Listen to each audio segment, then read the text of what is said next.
She just wanted to fix the plane. But in a few minutes, she found herself at the center of a scandal that changed her whole life. Subscribe and write in the comments where you're watching this video from.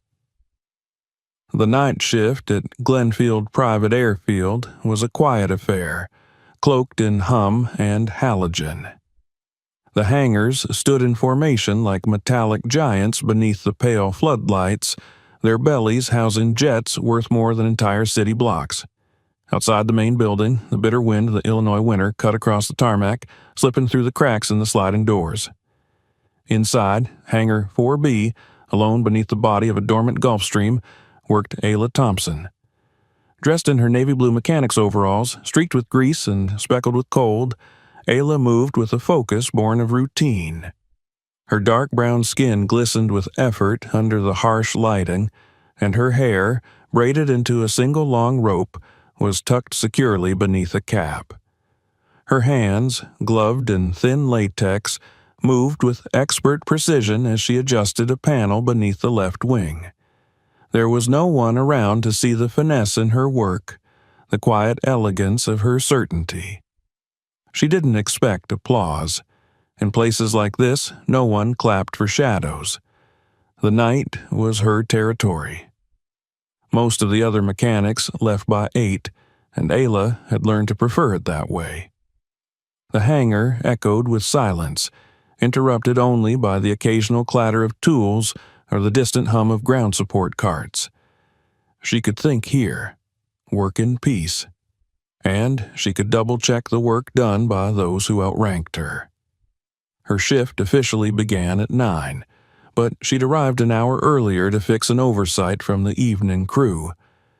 Greg, a senior tech, had improperly calibrated the thrust reverser lock sensors on a Challenger jet scheduled to depart at dawn. He had signed the clearance report already, scribbled his initials at the bottom of the log, and gone home smug. Ayla had found the discrepancy in the diagnostic scan within minutes. She fixed the issue, updated the log in silence, and removed her own name from the record. If she had submitted it, management would question why she was double-checking a senior's work. She had learned that lesson 6 months ago when she was written up for interfering outside of assigned scope. Greg, of course, received a commendation for his flawless maintenance. It wasn't the first time Ayla's hands had saved a jet from an embarrassing and potentially deadly failure. She kept a folder of these instances, hidden in a cloud account only she could access. She didn't know why she kept them. Maybe to prove to herself that she wasn't invisible. Maybe for some day that might never come. She had wiped her hands and slid out from under the wing, glancing at the clock on the wall. 9:02 p.m., time to clock in officially. She peeled off her gloves, scanned her badge at the terminal, and began her checklist for the night's assignments. Ayla walked past the break room where laughter filtered through the closed door. Inside were 3 of her colleagues, all white men, watching a sports replay on the wall screen. One of them glanced at her through the glass and quickly looked away. The others didn't notice her at all. She moved toward the equipment cage where the parts manager, Kenny, sat scrolling on his phone behind a high desk. "Evening," Ayla said simply. Kenny didn't look up. He just slid a clipboard toward her and gestured toward the bin-marked Thompson Bay 2. Her name was always handwritten. Others had typed work orders. She didn't complain. It wasn't worth it. She took the clipboard and walked back into the hangar. Her assigned task was basic inspection on a Citation jet owned by a real estate developer. Nothing challenging, nothing new. She'd done this model a dozen times. As she began her inspection, her thoughts wandered back to 5 years ago, the summer she'd believed her career was about to take flight. She had just graduated top of her class from the Midwest Institute of Aeronautics. Not MIT, but a respectable university with a well-funded aerospace program. Her final project, a prototype for a modular fuel pressure system, had been praised by her professors and even selected for a patent workshop. She'd been recruited for a summer internship at Bradtech, one of the largest private aerospace engineering firms in the country. It was her dream. The Bradtech facility had been sleek, glass-walled, and humming with potential. Ayla had entered its halls with trembling hands and eyes full of hope. She worked long hours, volunteering for extra shifts, staying behind after others had gone home. She submitted her prototype system to the internal development database, carefully annotated with simulation results attached. 3 days later, she was let go. The reason given: cultural misalignment and concerns about interpersonal fit. There was no feedback, no offer letter, no reference, just silence. Her project disappeared from the internal servers. Her emails went unanswered. One engineer she had bonded with refused to return her calls. The door had closed, and she had no way to open it again. Her dreams dissolved, not in failure, but in silence. Not rejected, erased. Her return home to the south side of Chicago had been brutal. She moved back in with her mother, a retired cleaning woman with arthritis in her hands and steel in her spine. "You got a degree," her mother said. "They can't take that from you." But degrees didn't pay rent. Ayla took the first job she could get, as a line mechanic at Glenfield. It was supposed to be temporary, just until something better came along, but better never did. Now, as she worked beneath yet another anonymous jet in the cold hangar, she wondered if this was it. If the brilliance inside her would ever matter. If she would always be the one who caught mistakes, fixed disasters before they happened, and let someone else sign their name at the bottom. Her hands paused over a pressure seal, the same seal she had once redesigned in her prototype. She inhaled, exhaled. Sometimes she wondered if she'd imagined it all, her talent, her innovation, her worth. Because if the world never acknowledged you, how could you be sure you were real? Her shift wore on. Midnight passed. 2 a.m. came and went. She moved from one task to another, her body aching, her eyes heavy, her mind sharp. At 4, she returned to the break room, now empty, to drink the lukewarm coffee someone had left. The bulletin board caught her eye. An announcement. A VIP aircraft arriving tomorrow. Pre-checks required. Assigned technician, Greg Sanders. Ayla studied the order. Aircraft, Bradtech, Falcon X PR. Owner, William Brad, founder and CEO of Brad Media Group. Her breath caught. Brad. She hadn't thought of him in years, but the name was impossible to forget. The memo noted an inspection window from 10 p.m. to 6 a.m. That meant Greg would assign the check to someone else, probably her. She folded the paper and returned to her tools. Outside, the wind howled against the hangar doors. Inside, Ayla kept moving, quiet, efficient, unseen, a shadow among shadows. But something was coming. She felt it in her chest, like the rumble before a storm. She didn't know it yet, but tomorrow everything would change. Tomorrow the sky would finally see her. The next night the wind had dropped, but a heavy fog clung to the airfield like a veil of secrets waiting to be lifted. The tarmac lights pierced through it weakly, creating long shadows that danced across the hangars. Inside, Hangar 1A, a sleek, charcoal-gray Falcon X PR jet had arrived just before midnight, its engine still humming faintly from the flight. The aircraft gleamed under the hangar lights, pristine and intimidating, a mechanical predator at rest. The Brad insignia, a stylized gold falcon with outstretched wings, was emblazoned just beneath the cockpit windows. Ayla stood at a distance, clipboard in hand, watching as the ground crew completed the basic intake procedures. The aircraft had been scheduled for a full overnight systems check per FAA protocol. Greg Sanders, who was supposed to handle the inspection, had dropped by briefly around 10, grumbled about a headache, then tossed the assignment in Ayla's direction with his usual dismissiveness. "Handle it. You love that detail stuff," he'd muttered, already halfway out the door. She hadn't argued. There was no point. Now she waited for the crew to clear the space before approaching. Her name wasn't on the paperwork, but that didn't matter. Everyone knew who would do the real work. She approached the aircraft slowly, letting her fingertips brush the cool metal near the access panel as she passed. The Falcon X was a marvel of design.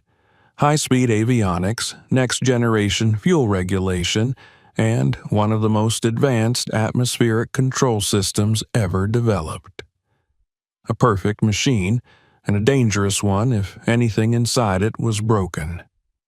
She set up her portable diagnostic scanner, connected it to the aircraft's central maintenance interface, and waited. The first results came in clean. Cabin pressure nominal, hydraulics balanced, external hull intact. It all looked routine, but Ayla knew better. Falcons rarely flew without issues, especially this model. They were too cutting-edge for their own good, and the proprietary systems inside had a reputation for erratic behavior in low-temperature conditions, precisely what this region had seen all week. The scanner flagged a minor irregularity in the communication node, echoing the report submitted by the pilot earlier. That was the official reason for the check: intermittent signal loss at altitude. Harmless enough on paper, the kind of thing someone like Greg would clear in 10 minutes and mark as resolved. But Ayla knew better than to trust the surface. She decided to run a deeper diagnostic. As the interface opened access to the subsystem logs, she noticed something unusual. The node had been reset 3 times mid-flight, an automatic response to conflicting pressure readings. That was odd. Communication nodes didn't directly correlate to pressure systems unless something was seriously misaligned. Ayla frowned and accessed the flight logs. The pressure regulation unit had spiked twice during descent, briefly activating a failsafe bypass that rerouted flow to auxiliary lines. None of this had been reported by the crew. No alarms had been triggered, but the data was there, buried beneath layers of subroutines, quiet malfunctions hiding in silence. Her stomach tightened. She recognized the pattern. It was subtle, but unmistakable. The system wasn't just glitching, it was compensating for a deeper flaw. Something was wrong with the core fuel-to-pressure conversion sequence, and the architecture looked hauntingly familiar. She pulled up the system map. The framework of the EJVR-7 pressure regulation module was a modified version of a prototype she had built 5 years earlier. The layout of the valves, the pressure loop redundancy, even the way the override timer reset, it was all there, almost like a mirror image. Only a few parameters had been changed, and the naming conventions, they were identical to the ones she had used in her original design. Ax loop, valve_pulse, STG_PARCQ, names no one else would think to use.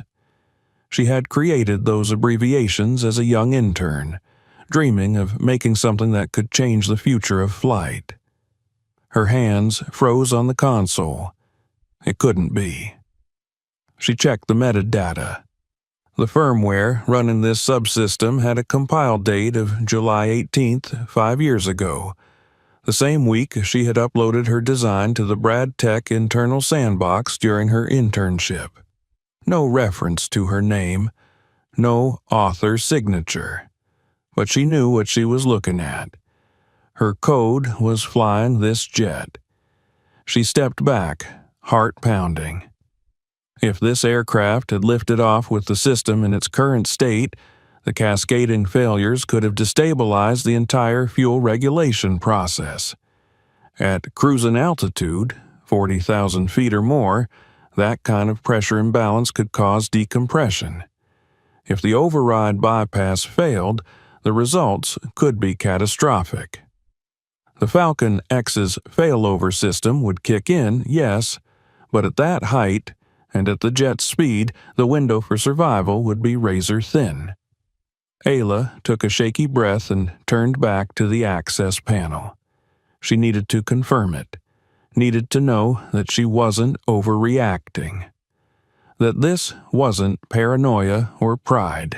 She'd pulled out her diagnostic tablet and began dissecting the pressure loop command strings line by line. Yes, there it was. The original override protocol she had written in grad school, designed to trigger a controlled system flush and reset in case of feedback loop corruption. But someone had modified the threshold value, lowering it dangerously. Instead of activating the flush at 12% signal degradation, the system now waited until 40%. Too late. By then, the margin for error would be gone. She ran a simulation. It confirmed her fear. Under the exact same flight path and external temperatures, the system would have failed within 16 minutes of sustained cruising. That jet had come within minutes of becoming a high-speed coffin. She sat back against the landing gear, breath catching in her throat. She had no authority to shut down the jet. She had no standing to speak to the owner or the engineers. Officially, she was just the technician filling in for someone else. And yet, if she said nothing, that aircraft could fly again. With people inside, with lives on the line. She remembered reading that William Brad would be aboard tomorrow with his daughter, pregnant, according to the dispatch log, and a private doctor. No co-pilot, no extra safety redundancy. Her mind whirled with questions. Why had her code been stolen? How had it ended up implemented without her name? Why had it failed here now? Was this intentional sabotage, or just negligence buried beneath layers of theft and misrepresentation? She closed her tablet and stood. Her instincts screamed for action, but years of being silenced told her to tread carefully. She needed to document everything, quietly, thoroughly, without leaving room for doubt. She copied the logs, the metadata, the diagnostics, uploaded the files to a private server, secured them under encryption, then backed them up to a hidden cloud drive. She recorded a video of the simulation and annotated the changes to the code. Every step had to be clear, unquestionable. She checked her watch. Nearly 3 a.m. She made her way to the supervisor's office where the night manager, Carl, sat dozing under the blue glow of his monitor. She hesitated, then knocked gently. Carl startled awake, blinking at her blearily. "Yeah?" "Carl," she said, choosing her words carefully, "we've got a problem with the Falcon X. I need to ground it. There's a serious systems fault." Carl stared at her. "What kind of fault?" "Pressure system. It's a modified prototype. I think someone installed it without full QA." He frowned. "That's above my pay grade. Greg already signed off. You want me to override that based on a hunch?" "It's not a hunch," she said. "I have proof, and if that jet takes off tomorrow, people could die." Carl exhaled. "You know this is Brad's plane, right? You want to be the one who delays him?" "I want to be the one who keeps him alive," she said flatly. He stared at her for a moment, then looked away. "I'll file a hold order," he muttered, "but I'm not signing it. If anyone asks, you called the FAA. This is on you." "Fine," she said. "It is." Back in the hangar, the jet sat quietly under the lights, unaware of the battle being fought over its code and systems. Ayla approached it again, not as a mechanic now, but as the designer of the thing inside it, the silent guardian no one had seen. Her fingers brushed the smooth surface of the fuselage. They had erased her once. Not this time. Tomorrow, when the sun rose, the world would remember her name. Or it would burn trying to forget it. The morning arrived with deceptive calm. A pale sun pushed through the stubborn fog as the airfield yawned to life, its staff moving with the drowsy precision of those used to working through exhaustion. Planes rumbled awake one by one. Ground crews zipped across the tarmac in humming carts, and the distant whine of turbines signaled another day of high-flying, high-paying clients moving through Glenfield's exclusive gates. Inside Hangar 1A, the Falcon X PR still sat immobile, its glossy hull untouched since the night before. Ayla had remained on site, too wired to leave, too cautious to trust that her warnings would hold weight through the bureaucratic inertia of her superiors. She hadn't gone home. Instead, she had sat in the corner of the hangar, eyes half-lidded but alert, monitoring her tablet for any sign that someone might override the grounding notice or attempt to erase the logs she had so painstakingly preserved. At 6:15 a.m., she spotted movement. 2 uniformed men from the private security team escorting a man in a sharp navy coat with a sleek leather briefcase. He moved with the casual arrogance of someone who never had to explain himself. Behind him, 3 more assistants wheeled luggage toward the aircraft. A sleek black SUV pulled into the hangar seconds later. The man who stepped out of it was immediately recognizable from magazine covers, televised interviews, and social media feeds. William Brad, founder of Brad Media Group, billionaire entrepreneur, and public darling of the corporate elite. His silver hair was slicked back with precision. His tailored coat fluttered slightly as he walked, and his eyes scanned the hangar with the calculating sharpness of someone who saw the world as a series of assets and liabilities. Beside him, stepping carefully out of the SUV, was his daughter Eleanor. Tall, elegant, visibly pregnant, accompanied by a middle-aged man in a doctor's coat and a Bluetooth headset. The doctor walked ahead of her, barking into his earpiece, while Eleanor, in a soft gray cashmere coat, looked around with mild curiosity. Ayla's stomach twisted. She checked her tablet again. The lockout she initiated was still in place, but only barely. One override from a senior executive or an authorized maintenance director, and the jet would be cleared for takeoff. And Carl, despite his reluctant agreement during the night, had already vanished from his desk. She didn't expect help. Her pulse raced as the Brad party approached the aircraft. She moved quickly. "Excuse me," she called, stepping into the path of one of the luggage handlers.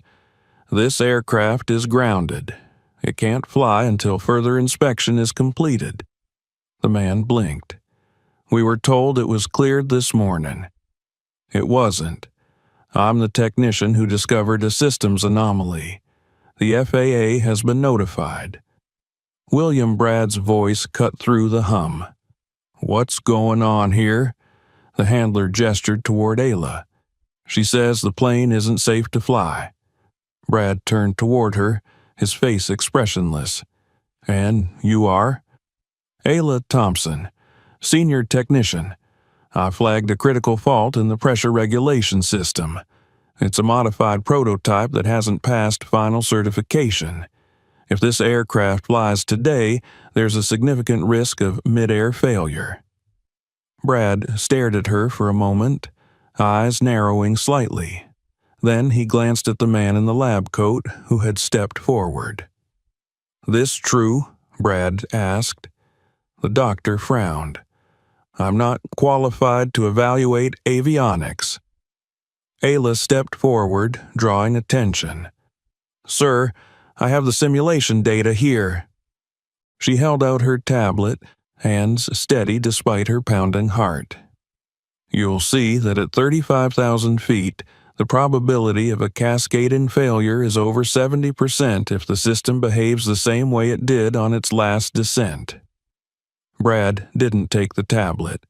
Instead, he looked her over, his eyes scanning her face, her clothes, her posture, like she was a curiosity to be cataloged.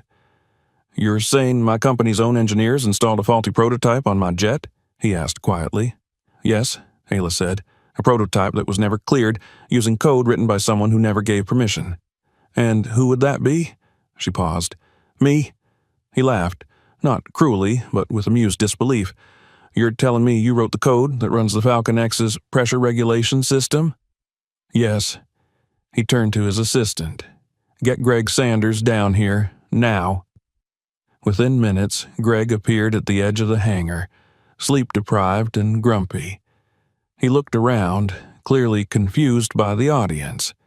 His gaze landed on Ayla with a frown. "What is she doing here?" he asked. Brad's voice was cold. "She says your inspection missed a critical systems fault, one that could have killed me and my daughter." Greg scoffed. "I ran the standard diagnostics. Everything was clean." "She says it wasn't." Greg folded his arms. "With respect, sir, Ayla's not an engineer. She's a mechanic. She has a habit of overstepping." Ayla didn't flinch. "I have a degree in aerospace engineering, and I submitted this system's original prototype to Brad Tech 5 years ago as part of an internship. It was never acknowledged, never approved, but someone implemented it anyway. Poorly. And now it's putting people at risk." Greg shifted uncomfortably. "That's ridiculous. The GAVR-7 system was designed by our head of R&D, Vince Marlowe. We've been using it for years." "I know," Ayla said quietly. "He stole it." Silence descended over the hangar. Brad's expression changed. Not disbelief, but calculation. He looked at Greg again. "Do you have a copy of the inspection report?" "Yeah, signed and submitted." "And the logs?" "Same." Brad turned to Ayla. "Let me see yours." Ayla handed over her tablet. He scrolled through the data, frowning, then paused. "Is this time-stamped?" "Yes." He passed the device to his assistant. "Run a comparative scan. Check the data integrity. Verify the source." Greg stepped forward. "Sir, with all due respect, this is a waste of time." Brad raised a hand. "Stop talking." The assistant nodded a few minutes later. "Logs match. Her simulation holds up. The pressure system is behaving inconsistently. Her prototype structure is embedded in the EGAVR-7's foundation code." Brad looked at Ayla again. "You just grounded my flight. Cost me a multi-million-dollar meeting. Do you realize that?" "Yes," Ayla said, "and I'd do it again." He gave a short nod. "Then come with me." She blinked. "What?" "You've just accused my company of intellectual theft. I'd like to hear more. In my office." Greg took a step forward. "Sir, I really don't think—" Brad's eyes snapped toward him. "You've done enough." Then, turning back to Ayla, he gestured toward the terminal. "Let's find out how deep this goes." Ayla followed in silence, adrenaline pulsing in her veins. She didn't know if she had just saved lives or ended her career. Maybe both. The glass hallway stretched between the hangar and the executive wing, each step echoing like a drumbeat of uncertainty. She glanced sideways once, saw Eleanor Brad watching her from the SUV with an expression that was unreadable, not contempt, not gratitude, something in between. The doctor beside her said nothing. The door to the private terminal slid open, and she entered a world designed for people who never heard the word no. Leather seats, brushed steel finishes, scented air, everything expensive, discreet, and cold. Brad led her into a corner office overlooking the runway. He closed the door behind them and folded his arms. "All right," he said. "Now start from the beginning." And so she did. She told him about the internship, the prototype, the dismissal, the erased records, the familiar code, the broken promises. She kept her voice calm, factual, unflinching. When she finished, he said nothing for a long time. Then he tapped a button on his desk phone. "Get Vince Marlowe on the line, now." The traitor in the white coat, Ayla thought grimly. The man who had taken her future and dressed it in his own name. It was time for him to answer. The door had barely shut behind them when William Brad barked an order into the intercom. Moments later, his executive assistant entered, a slim woman in a dark gray suit with an iPad in hand and an expression honed by years of weathering boardroom tempests. She took one look at Ayla, then turned to Brad without a word. He spoke low and fast, requesting the immediate presence of Vince Marlowe via video conference. She nodded and disappeared with the efficiency of someone who knew better than to question tone or timing. Ayla sat still in the chair facing Brad's desk, fingers clenched tightly in her lap. Her mind raced, but her posture was composed. Every nerve in her body was taut with anticipation, but her expression betrayed none of it. She'd spoken the truth. She had presented evidence. But truth didn't guarantee justice, especially in places like this, where power could bend facts and flatten voices like hers into silence. Still, she had come too far to flinch now. Brad stood at the window, arms crossed, gazing out at the hangar where the grounded Falcon X still sat idle. He didn't speak for a while, and Ayla didn't interrupt the silence. Let him sit with it. Let him feel the weight of what she had said and what it meant if she was right. The intercom beeped. "Mr. Marlowe is on the secure line," the assistant said.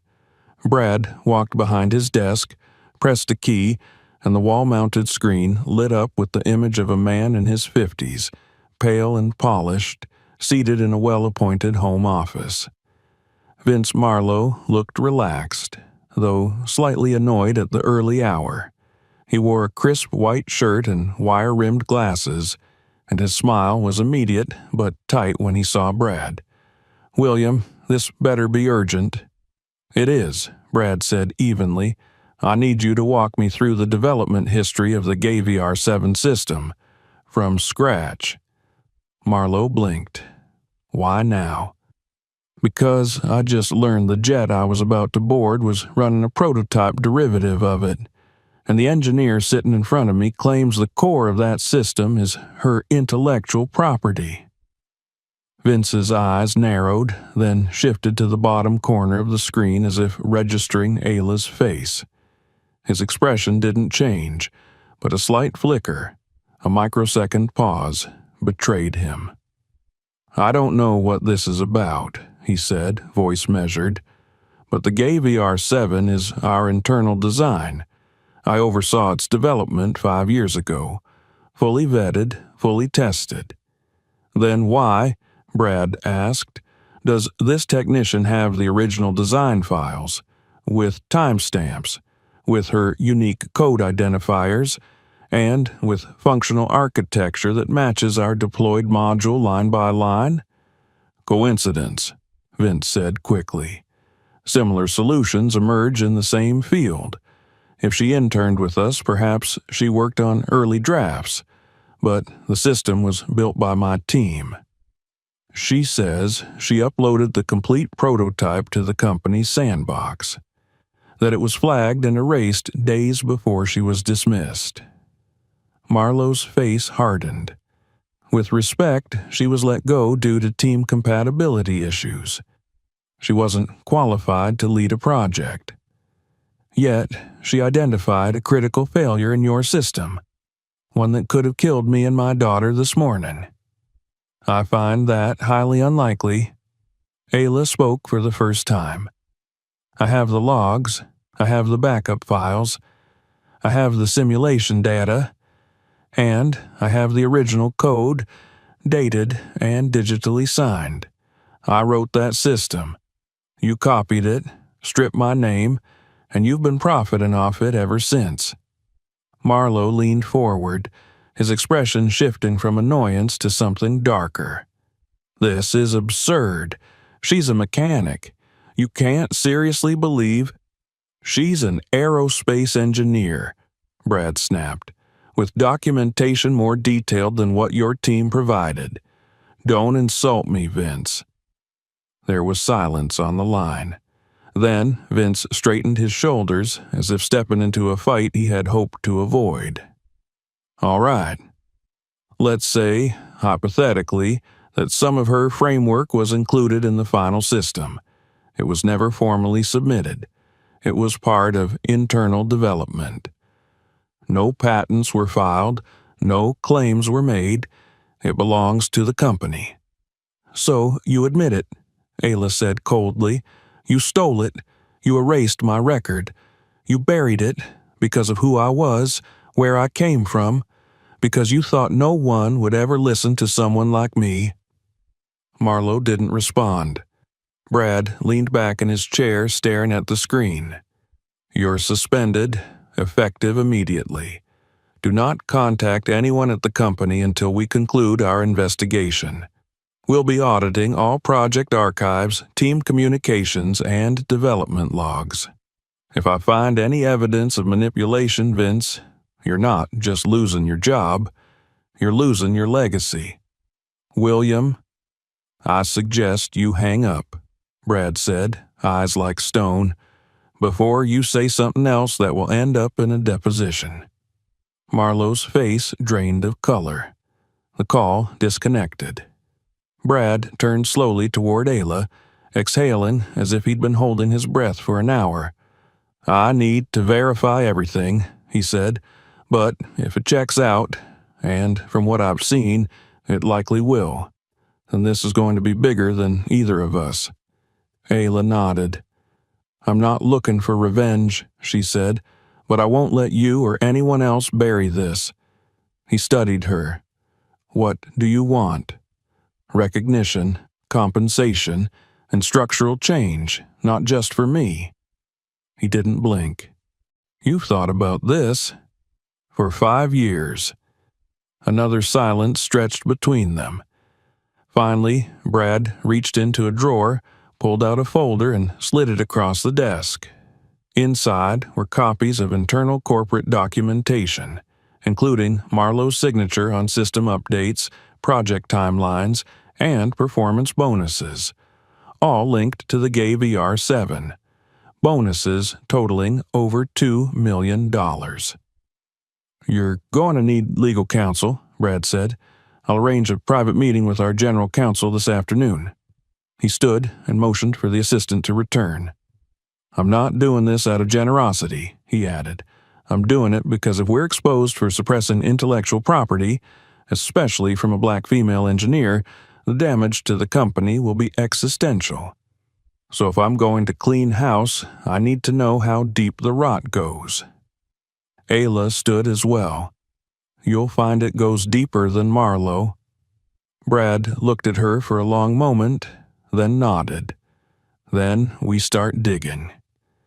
They left the office together, stepping back into the terminal where news of the confrontation hadn't yet filtered. The hangar still buzzed with low activity. The Falcon X remained untouched, its doors sealed, its systems silent. But something in the air had shifted. Ayla walked beside Brad, the surreal reality settling over her in waves. Just 24 hours ago, she'd been another invisible cog in the system. A night shift nobody who existed to fix problems others caused and take no credit for doing so. Now she was at the center of a storm that could bring down one of the most powerful aerospace figures in the country. She didn't know what would come next. Lawsuits, corporate retaliation, personal attacks. She'd seen what companies did to whistleblowers, especially when they weren't rich, white, or male. But she didn't feel fear. Not anymore. She felt ready. Outside, the sun was climbing higher, dissolving the fog that had blanketed the runway at dawn. Planes were taking off now, ascending one by one into the blue expanse. Ayla looked up at them, and for the first time in years, she didn't feel stuck on the ground. She felt like she belonged in the sky. Ayla stood in the heart of Brad's executive tower later that same day, in a glass-walled conference room high above the city, watching the skyline blur behind tinted windows. From this altitude, everything on the ground looked smaller. Airfields, runways, streets, and people. She wondered, not for the first time, how many decisions had been made from rooms like this that never considered the lives of the people beneath them. She felt the weight of this view pressing into her thoughts, reminding her of all the times someone had looked down and failed to see her. She was not alone in the room. Seated across the table was Brad Tech's new interim legal counsel, Maya Sanders, a corporate attorney with a reputation for biting precision and an intolerance for half-truths. Middle-aged, with short, silver-streaked hair and the posture of a woman who had spent her life walking into rooms where she was expected to justify her presence, Maya reviewed Ayla's files without speaking. Her fingers moved over the touchpad of her laptop as she opened time-stamped code blocks, side-by-side comparisons, metadata extracts, and internal memos Ayla had assembled over the past few days. On the wall screen behind her, the original Gay VR 7 framework flickered in soft blue light, annotated with lines of red text highlighting inconsistencies and overwritten author fields. Ayla watched the lawyer's brow furrow in concentration. The silence was not uncomfortable, but thick with purpose. Maya's mind, Ayla could tell, was already assembling a case from this digital forest. When the attorney finally spoke, her voice was low and deliberate. "This isn't a coincidence," she said, tapping the screen. "This isn't a parallel development or a shared foundation. This is direct appropriation." Ayla nodded. She had known it in her gut the moment she saw the code, but hearing it spoken by someone with power added a new dimension to the truth. It made it real, and with that reality came consequences she hadn't yet allowed herself to imagine. Maya turned to her. "What I'm about to ask is going to seem personal, but it's necessary. I need to know if you have any evidence beyond this code, emails, internal documents, any communication from the internship period that would corroborate your claim." Ayla hesitated for only a second before sliding a USB drive across the table. She had been waiting for this moment. The drive contained backups of her old email account, screenshots from her intern dashboard, archived messages with project leads, and a critical zip file that had once lived on Brad Tech's internal server, a submission package she had uploaded herself 3 days before her abrupt dismissal. She had no idea it had survived until an anonymous message arrived in her inbox 2 nights ago from a throwaway address. "Look in your sandbox folder. They never deleted it. Jay." She didn't know who Jay was, but whoever they were, they had either broken policy to retrieve it or found it hidden in a corner of the company's forgotten data servers. Ayla had opened the file, breath held, and found everything intact. The full pressure modulation prototype, source files, documentation, a 3-page technical rationale, and her digital signature encoded in every line. Maya plugged in the drive and opened the folder. Within seconds, her expression shifted. "You signed your variables." "I always did," Ayla said softly. "MJ3_ATE, that was my personal code structure. My professors taught us to leave signature tags in test models. I never thought it would matter, but I kept doing it. Habit, I guess." Maya's voice was now sharp with intensity. "That habit just became your shield." They sat in silence again as the lawyer scrolled deeper. Ayla watched her own past unfold in digital ink. The files she had written late at night in the university's empty computer lab, her hopes poured into every function and fallback condition. Each line of logic was a thread from the girl she had been to the woman she was now, forgotten, erased, and now resurfaced with undeniable clarity. Finally, Maya leaned back. "This is enough to demand a full IP audit. BradTech will have to disclose all versions of this system across every aircraft where it's been deployed. If the timeline matches, and I'm betting it will, we can prove that the company has made tens of millions off your work without attribution or compensation." Ayla's heart beat faster, not from fear but from the sheer scale of what this could mean. Maya continued, "And if you're willing, we can open discussions for not only retroactive credit and royalties, but also punitive damages under intellectual property law, especially considering the circumstances of your dismissal." Ayla stared at the lawyer. "What do you mean?" Maya pulled up a second document. "I reviewed your HR records. You were terminated 3 days after uploading this design. The official reason cited a lack of collaborative potential and cultural incompatibility. Those are red flags in any discrimination case, and when paired with what we now know, it starts to look very calculated." Ayla exhaled slowly. "I don't just want a payout," she said. "I want people to know this happened. I want the people who did it to face consequences. And I want it to stop happening to others." Maya nodded.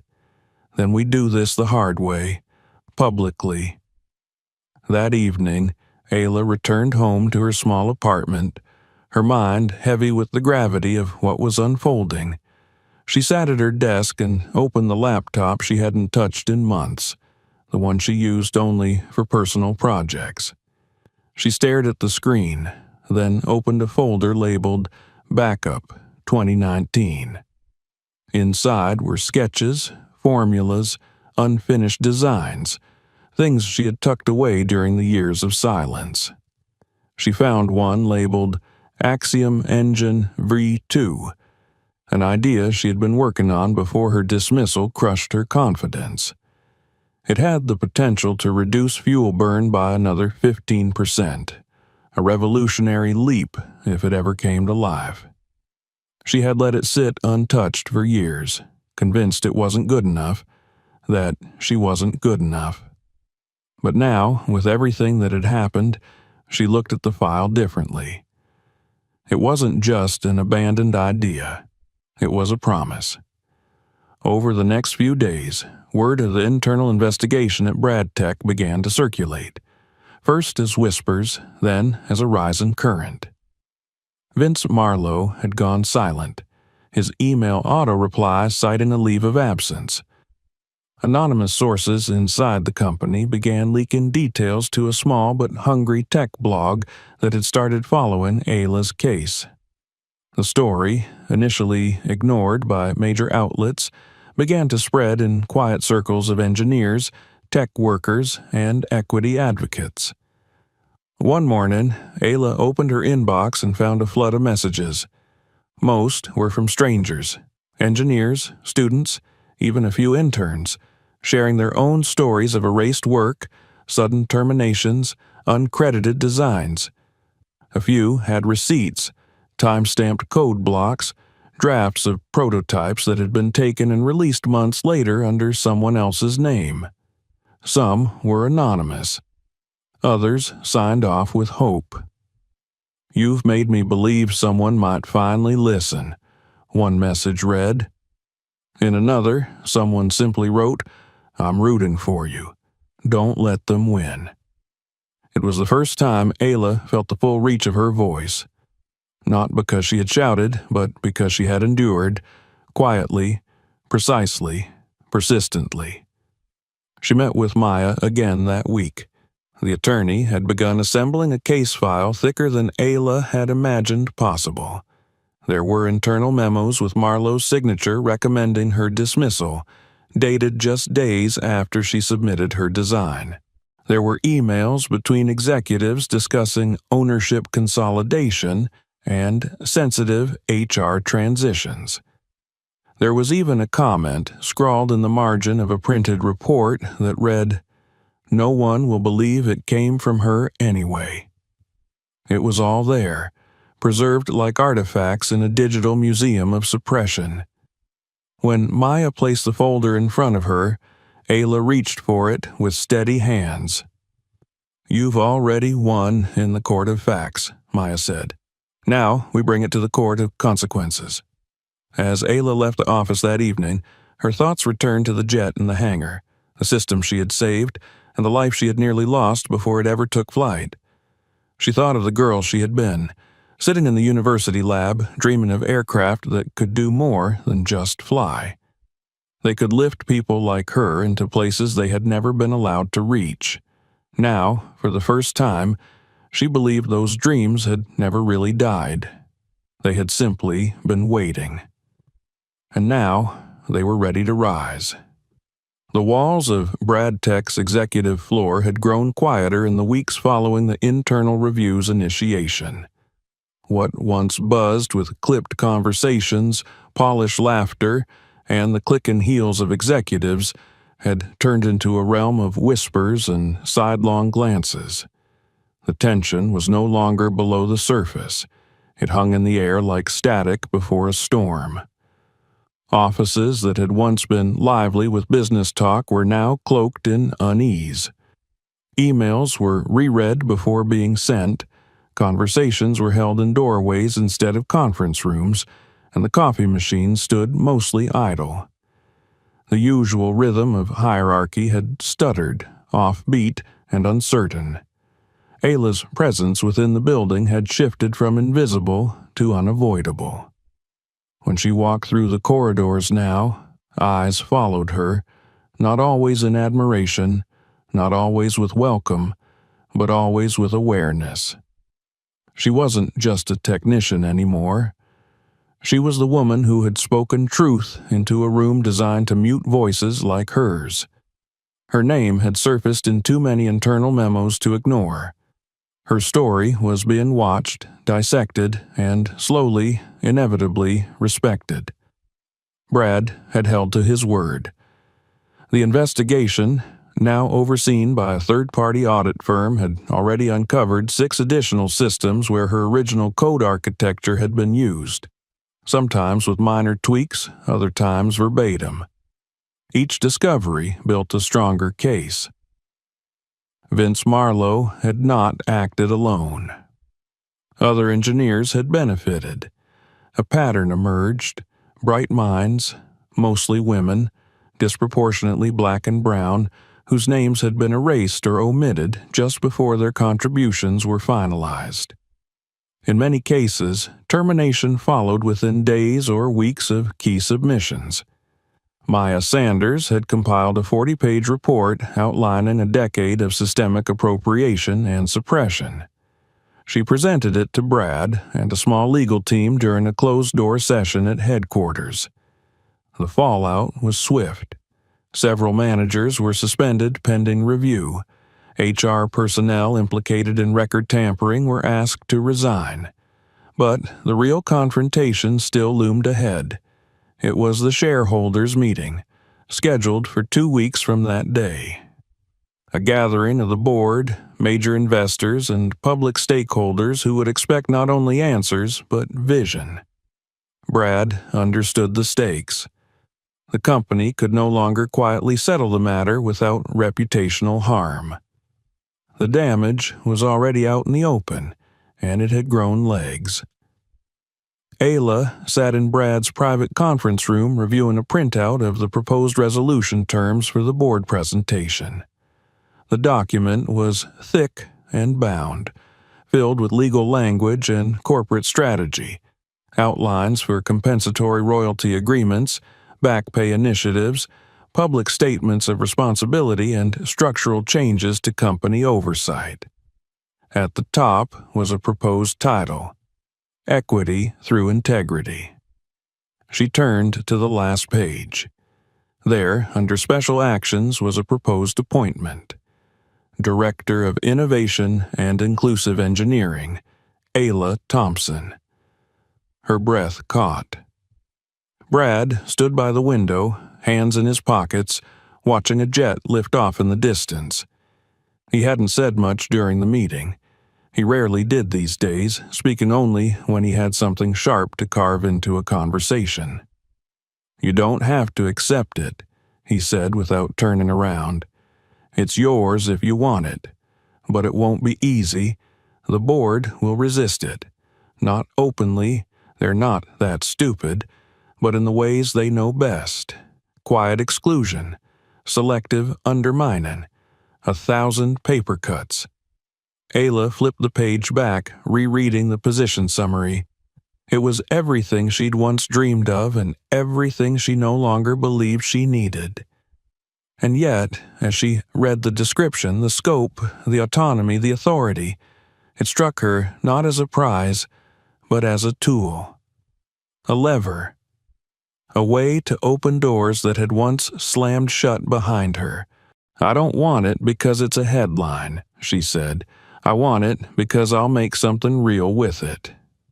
Brad finally turned. "Then you've already earned it." In the following days, Ayla's story went public. A formal statement was released, backed by Brad Tech and independently verified by the audit firm. It acknowledged that Ayla's intellectual property had been used without attribution, and that systems across the fleet bore the fingerprints of her work. The company accepted responsibility for failing to maintain transparent authorship and pledged to institute a restorative compensation plan. But the real bombshell was the internal recordings. Ayla had debated releasing them. For weeks, she had replayed them in her mind. Grainy audio from 5 years ago, captured on an old personal recorder she had left running in her work locker during her last weeks as an intern. She'd originally turned it on as a learning tool, an aid to remember technical instructions and late-night design ideas. But what it had captured instead was damning. A meeting in a side office. Vince Marlowe and 2 other engineers speaking candidly, not knowing the device was live. "We'll just scrub her name," Marlowe had said. "Tell them she never submitted anything final." Can we do that? She's not staying, so yes, she'll disappear and the project moves forward. Who's going to believe it came from her anyway? Smart girl, but wrong mold, not a culture fit. The phrase echoed through speakers during the shareholder presentation. Played publicly, paused afterward by silence so deep it felt like a void. Ayla sat in the front row, flanked by Maya on one side and an older woman with graying locks on the other. Professor Carter, her former advisor from university. Brad stood on stage, delivering the statement himself. He didn't ask for sympathy. He didn't offer excuses. He laid the facts bare and then proposed solutions. An innovation fund for underrepresented engineers, structural reforms in Brad Tech's hiring and R&D attribution practices, and, most shockingly, a merger proposal. Brad Tech would invest directly in a new venture to be co-led by Ayla, a spin-out company focused on ethical design architecture, community-driven development, and transparent recognition systems. It would start small, but it would grow.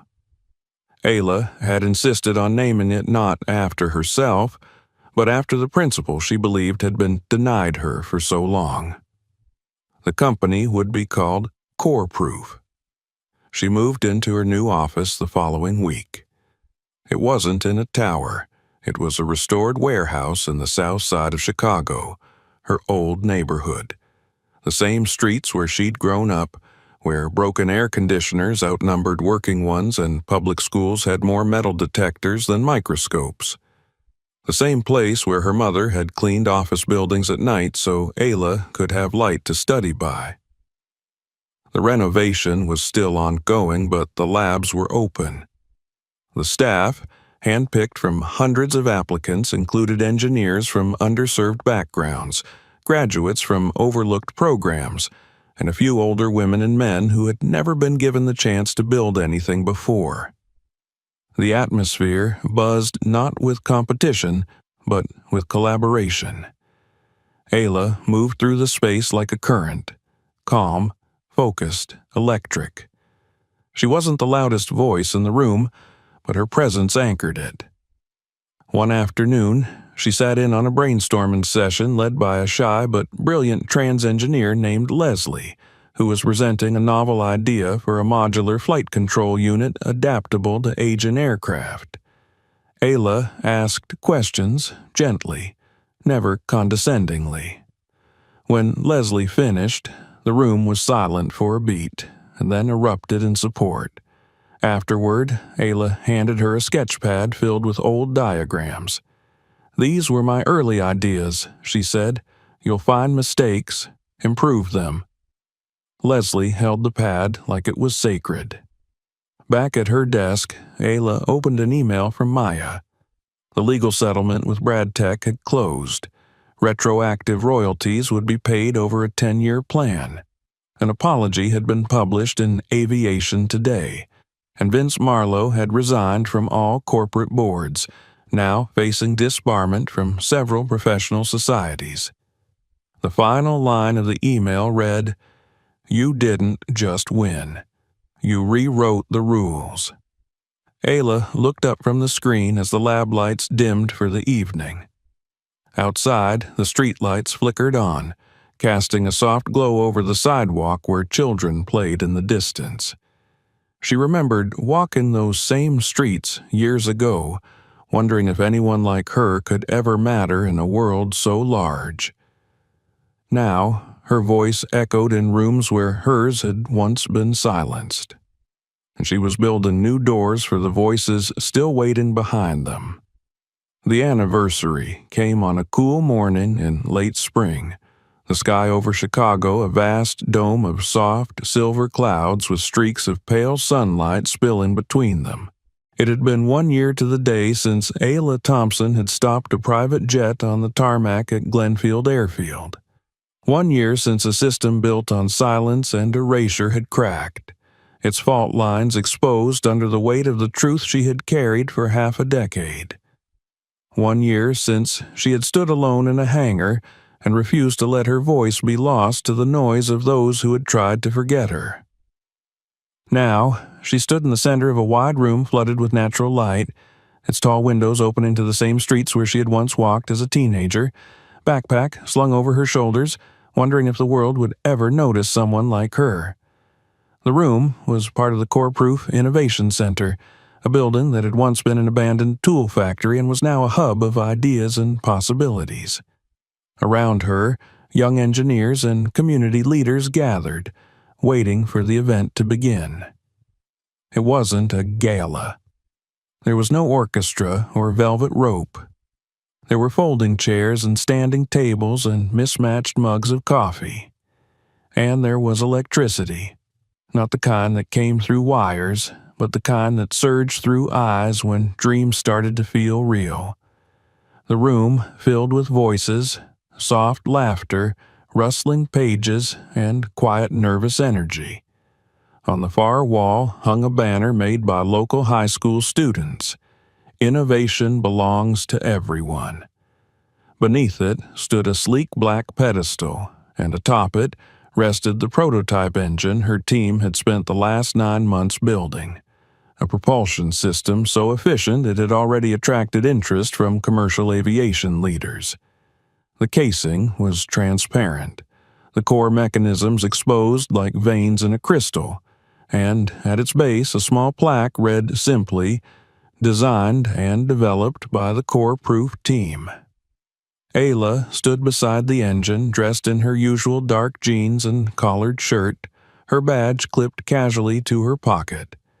She had refused every offer to wear something formal, to stand apart from the people who had built this with her. She wasn't here as a symbol. She was here as a participant, a worker, a builder, the same as everyone else. At precisely 10 o'clock, the lights dimmed slightly, and a projector screen lit up behind the podium. Brad Tech's logo appeared briefly, now redesigned to include a line acknowledging its partnership with Core Proof. Then it faded, replaced by a live feed of the presentation. Journalists in the back adjusted their tripods. Teachers from local schools shuffled their students into rows. And in the front row, Ayla's mother sat upright, her hands folded in her lap, tears already beginning to brim though the event hadn't yet begun. Brad was there too, seated 3 seats over, his usual suit replaced by something less imposing. He had learned to blend in better, to observe with humility.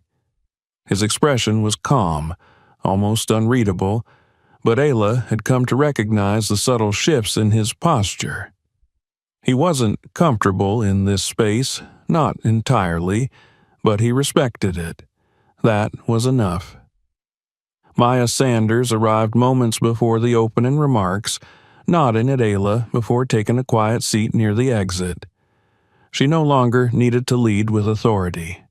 Her work had spoken loud enough for both of them.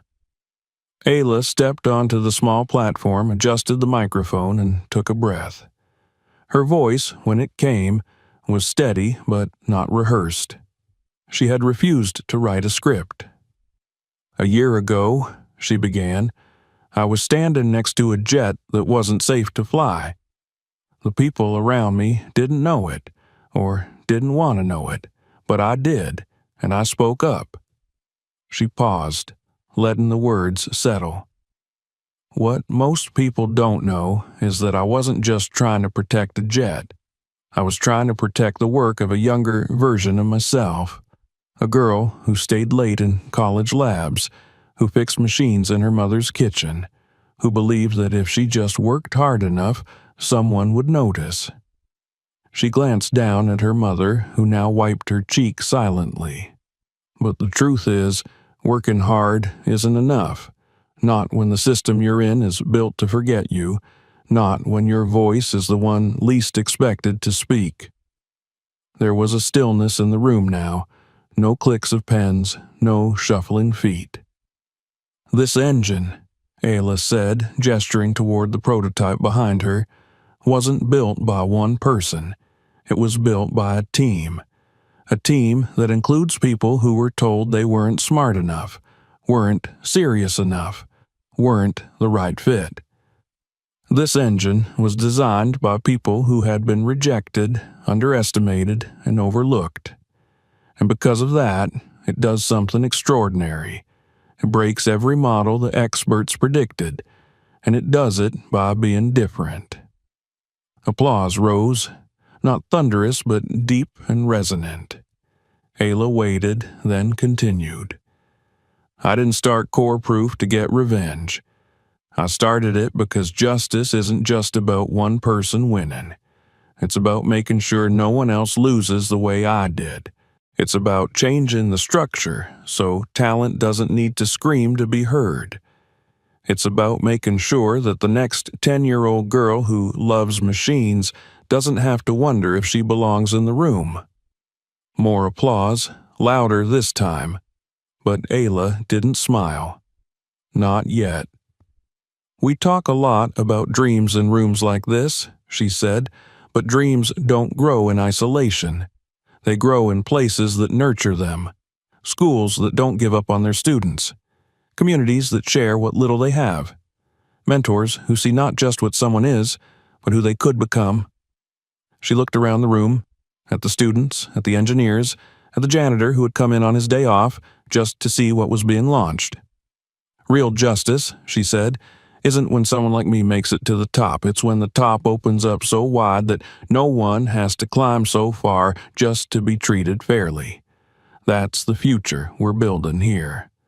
and I'm honored to build it with all of you." She stepped back. The applause this time was standing. Her mother stood last, her small frame straight as a pillar, and nodded to her daughter, not like a fan to a speaker, but like a teacher to a student who had fulfilled a promise. After the event, Ayla moved through the room with quiet ease. She answered questions, listened to pitches, reviewed sketches from a group of teens who had designed a self-cooling battery cell in their school's after-hours program. She offered to have her team run simulations. She didn't promise miracles. She promised attention, respect. That afternoon, she returned to her office, a simple space overlooking the street where she had once sold candy for school fundraisers. Her desk was cluttered with schematics and soldered boards. On the wall hung only one framed object, a printout of her original pressure regulation code, dated and signed, now part of the public archive at the U.S. Patent Office. She sat at her desk, opened a new file, and began sketching the outline of a new concept, an adaptive avionics suite for autonomous aircraft in high-variability weather corridors. The problem had been on her mind for weeks. Her fingers moved with a familiar rhythm, not rushed, not tentative. The door to her office was open. It would stay that way. Outside, the world didn't change in a single day. But inside that building, among those voices and ideas, something had shifted permanently. And as Ayla watched her team gather around the lab bench to begin another late-night build, she knew that this, more than recognition, more than headlines, more than any revenge, was the true reward. Not that she had flown higher than they said she could, but that she had built a runway wide enough for others to take off beside her. If this story moved you, don't forget to subscribe for more. Check out the next video and explore others on the channel. And if you think someone else should hear this, share it.